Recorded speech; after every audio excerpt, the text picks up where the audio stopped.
Ladies and gentlemen, many of us have always wanted to write a song or, just be a bit more creative musically. Well, I'm lucky enough to be talking to Jud Friedman, who is a hit songwriter, producer, founder of intensive songwriting workshops, mentor, professor, Harvard law. Is there anything you haven't done, Jud?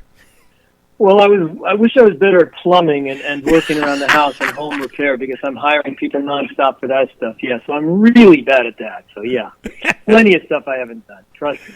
Now, you started out wanting to be a rock star, but that didn't quite work out. So you ended up going into songwriting and production. Yeah, what happened was, like many of us, I think, who ended up being songwriters and producers, I started out performing and playing my songs and playing all over New York City. Back in the day, back 200, 300 years ago. And I actually had kind of an epiphany one night. I was playing at a club in the middle of Manhattan somewhere. And at the end of the set, if you play music, anybody out there who performs at any level knows that people run up afterwards and everybody's going, ooh, and it doesn't even matter if you're horrible, which I probably was that night. But people just, when you're on a stage, they look at you a certain way. And I came off the stage and I was watching kind of outside my body. I had a little bit of an out-of-body experience, and I was kind of like, this is fun. It's always nice to have people glomming on, and, it's exciting and stuff, but I really don't crave that. I had this realization that to be a big rock star, I think you need to crave the attention, and you really need to want it. You want the adoration and you want the spotlight. And I really didn't crave that, but what I realized in that moment that I really craved was to make music and to write songs and make records and produce and work with talented people. So I just pivoted at that moment and started focusing on songwriting and record production and screenwriting as well these days. But I still love to perform once in a while for charity things and for events, but as a profession, no, I'll leave that to the pros. You talk about writing the odd song, but the people you've worked with and you've created songs for, Barbra Streisand, Rod Stewart, Ray Charles, Tony Braxton, Whitney Houston. That's a fairly good sort of list of people there, plus loads of others. How did you get into those people to get them to record your songs? I paid them a lot of money, actually, under the table. No.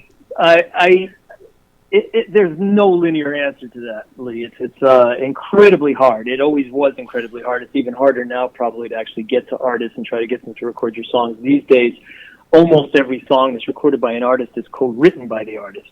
But back in the day, when I was working with Whitney, for example, in the early 90s, there were artists who still occasionally did other people's songs that they weren't listed as co-writers on. It was still an extremely difficult challenge to get to those people. But once I started having a little bit of success with Alan, my main co-writing partner, Alan Rich, and using his networks and his publisher is a wonderful publisher named Carol Ware at MCA and Universal back in the day, who helped us get to Whitney's people and to Clive, and my wonderful publisher, Pure Music, Kathy Spanberger, who was incredibly supportive and very well connected. So sitting down and brainstorming, finding ways to bang on doors and sneak through doors if they wouldn't open, somehow transport material, just materialize on the other side of the door somehow to get to these people. That was just as much work in a lot of ways as the actual writing of the songs, and it still is for all artists and songwriters, all creative people. It's a good 50% of the job is actually trying to promote yourself as opposed to just make the content. With Whitney, Run to You, which is actually featured in the film The Bodyguard, did that get you a nomination for Oscar? Yes, it did. And a Grammy. It was one of the most exciting moments of my life. Yeah, it was very, very exciting. I remember the Oscar nominations were announced out here in Los Angeles at about 6 o'clock in the morning. And I actually called over to the Academy. The Academy was open. It was buzzing, of course, filled with people and everybody putting this announcement event together. And I called over there and I tried to find out because I couldn't get the information on the television. Actually, that year, several songs were nominated from one of the Disney movies. I think it might have been Aladdin. And several were nominated from The Bodyguard. It was David's song, I Have Nothing, David Foster's song, and our song, Alan's and my song, Run to You. And the way they were showing it on the television at 6 in the morning, it didn't say the names of the song. It said, and now the song nominations from these films. And it said, The Bodyguard, Aladdin, and one other song. And we were like, well, which song? Which song? So I called over to the Academy, and somehow got somebody on the phone. I said, "Hey, this is Jud. Could you please tell what?" And the guy said, "Yeah, you're nominated. Run to you. It's right here, one of the 5." So I had a baby at the time, and I was jumping up and down on the bed, silently screaming because I didn't want to wake up the baby in the other room, who was still, thankfully, was still asleep at 6 o'clock, which is, if anybody who has little kids out there knows that's a beautiful thing when your child is asleep at 6 and hasn't woken you up yet. So I didn't want to wake her up. So anyway, yeah, it was very exciting. It was really thrilling. That also got, I think, a Golden Globe and all sorts of awards, but along the way, there have been so many nominations with people like Barbra Streisand, Ray Charles, Tina Turner, Rod Stewart. I've got this huge list in front of me. What was it like, sort of constructing songs for these people? How much do you have to bear in mind the person that's going to sing it? Oh, 1,000%. There's a, being creative. I was literally just teaching this. I teach at the Los Angeles College of Music a couple hours a week just because I love giving back to kids and I love working with kids. I was literally just talking to them about this, that the creative process is probably, it's hard to categorize exactly, quantize exactly how much, what the percentages are, but it's a good chunk of it is craft and a good chunk of it is inspiration. You want the inspiration. If you don't have some inspiration in anything you write, it's going to be flat. You can write the most well-crafted piece of work in the world, but it's still, if it doesn't have that spark, it's not going to be special. But you also have to have the craft element, in that once you get the inspiration, you don't have to fill in, you have to know how to fill in the blanks and sit at the keyboard and do the slog work of actually finishing things. Even though you kind of got the basics together, you got to dot the I's and cross the T's. And part of the craft is sitting down and thinking, okay, would this work for this particular artist? What kind of stuff does this particular artist like to sing? What's her voice? What's her range? What kind of lyrical content? And then, of course, in the case of something like The Bodyguard, we were given a brief for the placements of the songs. We need a song for this scene, we need a song for this scene, etc. And there were 4 places. And we wrote a song for one of those places, and then, of course, it all changed around because they changed our song. They wanted it to be used in a different place, and we had to rewrite the whole thing. So it's quite a story. At some point, I don't know how much time we have here today, but I'm happy to give you some of the background of that one. It was crazy. There's one other thing which I've sort of noticed on here, and that is, at the last count, you are credited with 65 million records sold worldwide. That's a huge amount. That's crazy. That's crazy, isn't it? Yeah. That's incredible. Well, a good chunk of those come from The Bodyguard. Yeah. The Bodyguard is still the biggest selling soundtrack of all time and one of the biggest selling records of all time. And, of course, there's no more physical product. Everything is streamed now.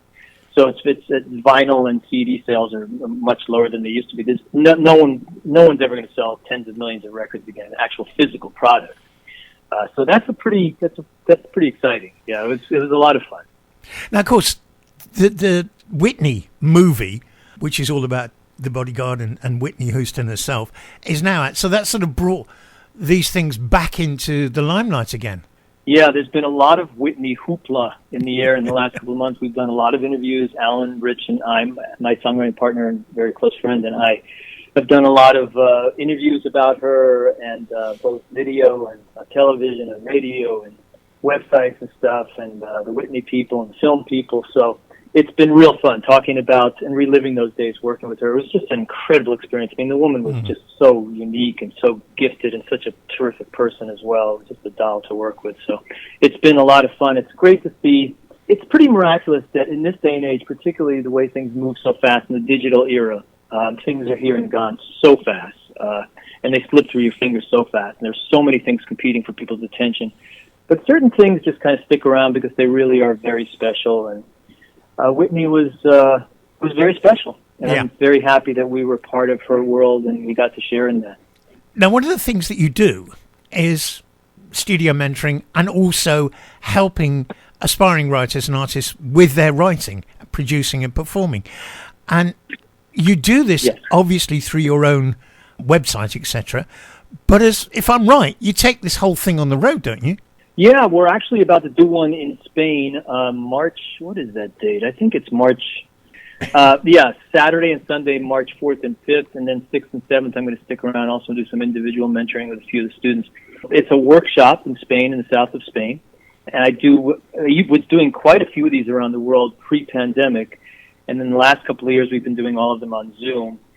They're co-writing workshops, working with students, working with people of all ages and all skill levels and all experience levels. As long as you're a songwriter, even if you don't have to be a professional songwriter, you just want to learn a little bit more about songwriting, get some professional feedback, help to take your songwriting to the next level. That's what I always try to tell people, and I try to do. To work with people and from a place of love, just of not critical, very supportive and uplifting, just trying to find the best in what they do and take it even further. So yeah, we're doing another one in Spain. It's the first one in a couple of years. The last one we did was in Italy just before the pandemic, and we're finally at a point where we feel like we can do one live again, which is really, really exciting. So I'm really happy about that. Fantastic. When you do these, you're obviously working with people who maybe don't have the experience that you do. Are you able to show them or give them information on, like production, arrangements, and maybe even engineering and working in a studio? Yeah, I mean, we touch on all of that. For me, it all starts with a great song.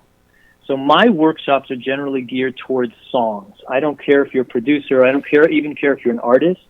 I don't care if you can do nothing more than just kind of hum a few bars into a voice memo. I mean, it always helps if you can play an instrument, even basically just play a few chords on a piano or a guitar just to kind of show people the song, because if there were just words on a paper or just a voice in the open air without any chords, it's a little harder to understand what you're trying for as a songwriter. But my workshops are generally geared towards songs and songwriters and artists who are writing their own songs for themselves or for other people. And of course, we touch on production, because production is part of songwriting, and production is incredibly important to showing your song as well. Every time, the right production is very, very important to having a successful demo of a song or a successful record. But we focus mainly on the actual songs and feedback on songs and writing songs and figuring out how best to write songs, how to collaborate with other people, how to maximize your skills, how to learn from other people, the best approaches to the songwriting itself, to interacting with other songwriters. So that's what I focus on. I always say right from the start that it's funny because I literally you're touching on all these things I talk about with everybody all the time. I was just talking about this to somebody else, that I was watching the Golden Globes, which are very interesting, and I love a lot of the artists who won, but not a single person on there thanked any of the writers of the films or the television shows. And if you think about it, without that written word on a page, without that song writer or that screen writer, there's nothing. No, writers, they're the foundational elements of all creativity, of all creative projects. And without a great song, in the context of songwriting, and without a great song, you cannot have a great record. And you can't have a successful record. So it all starts with great writing. And that's what I focus on. Do you find it better to work on your own or with another writer? Or do you find that, sort of working together with somebody else gives you more inspiration? I love working on my own, but I predominantly work with other writers. For one of the many reasons I love working with other writers is because it gives you more inspiration. In a good collaboration, the sum of the wholes is bigger than the individual parts. And it's because a good collaborator will bring something to the table that you wouldn't have brought yourself. So you want to work with people who make something that you wouldn't make yourself and something better than you would have made by yourself. And I love that creatively. I find it very inspiring. The pool balls banging against the side of the table, and then all of a sudden one goes in, and you would never have expected it. You would never have thought of that. For example, when I write with Alan Rich, the first song we ever wrote was called "I Don't Have the Heart." It's called "I Don't Have the Heart." It hasn't changed its title over the years, and it was a very big hit here in the States. And it was the first thing it was a number one song actually here in the States. It was the first song we ever wrote, and when he read me over the phone, read me the beginning of that lyric, I was so excited about it. It was something so brilliant, and I can brag about it because it wasn't my idea, it was his. The chorus was, "I don't have the heart to hurt you, it's the last thing I'd want to do, but I don't have the heart to love you, not the way you want me to."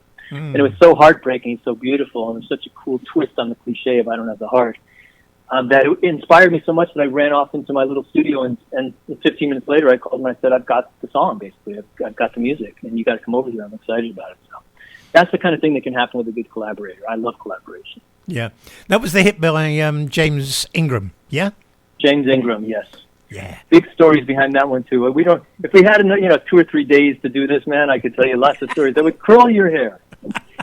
Anyway, yeah, that could be interesting. Listen, if people want to get involved in the writing workshops that you're going to do here in Spain, is it best to get in touch with you via your website? Well, the person they should reach out for, probably, they can reach out for me at Jud at JudFriedmanMusic.com, Jud at JudFriedman, JudFriedman music.com, no spaces. That's fine. They can email me, but the person really who runs the workshops for me is also the person who is the co-founder of the Jud Friedman Intensive Songwriting Workshops. Her name is Debbie James. Yeah. And you can reach her through on Facebook. You can find both of us on Facebook. We're easy to find. Or the globalsongwritersnetwork.com. Globalsongwritersnetwork.com. Perfect. If you pull up that page, it takes you right now to the first page is showing the songwriting workshop in Spain from March 4th through March 7th. So yeah, please come on out. It's in a gorgeous part. I haven't been there, but I'm going to Spain for the first time. I've never been to Spain, but pictures are unbelievable. It's an amazing resort. People get married there all the time. In fact, yeah, you can come and get married and then write a few songs as well if you want to. You can do both. Sounds like it's a beautiful resort. Yeah, it's going to be hard to focus on songwriting because it's going to be so beautiful. The setting is so gorgeous, but I'm sure we'll find a way. Yeah. Spain's like that. Spain's like that. It's been an absolute blast talking with you. Thank you so much for your time. If I get a chance, I might just sort of drop down and say, hi, this is me. When you're, not too busy doing the workshops, and maybe have a cup of coffee or something else, because it would be an absolute privilege to meet you in person. But once again, thank you so much for your time, and thank you for your inspiration. Well, thanks so much, Lee. I really appreciate that. Are you based fairly close to where the workshops are taking place in the south of Spain? Yep. Sorry. Come on down, man. Come down and say hi for sure. I'd love to meet you. Okay. I'd love to meet you. Come on by, okay? We'll Shoot me try a and text do or that. an email and let me know when you're coming, okay? All right, mate. All right. Thank you so much. I really appreciate it, Lee. Take care. And you. Thank you. Cheers, Jud. Thank you. Cheers. Bye.